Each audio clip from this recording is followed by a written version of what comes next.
spesial Aji Saka, Widya Romaudi, terima kasih.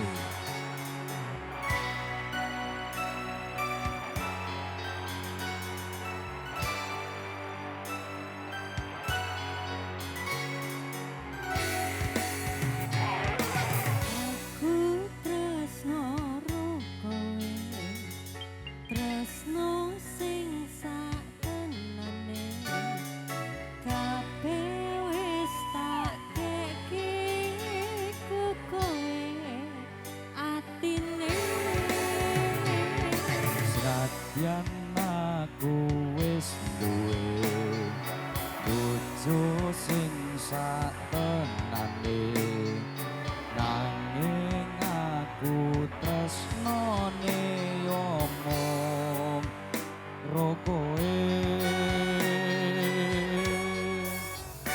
Rasa ati ra tenang mikir keselingkuhan, tansah tak awang-awang mabur kaya layangan, padahal bojo neng omah mikir ketati susah. Apa sing kudu dilakoni aku bingung sendiri, pancen tak akoni tresnaku setengah mati, tapi aku rawani ngingkari janji suci. Mungkin kowe tutu jodohku, tapi aku sayang padamu jujur saka jero batiku.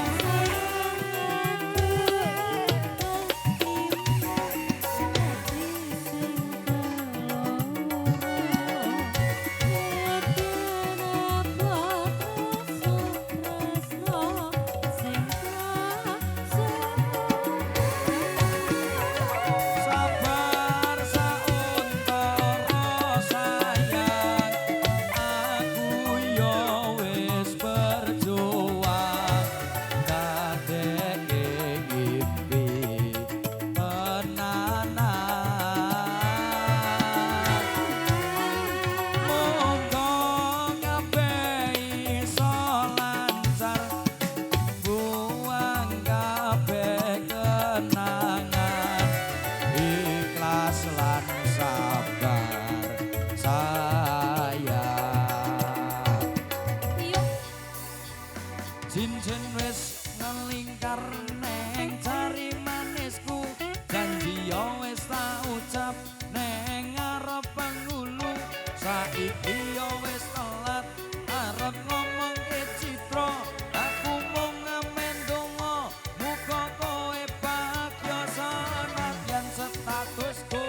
dadi siji.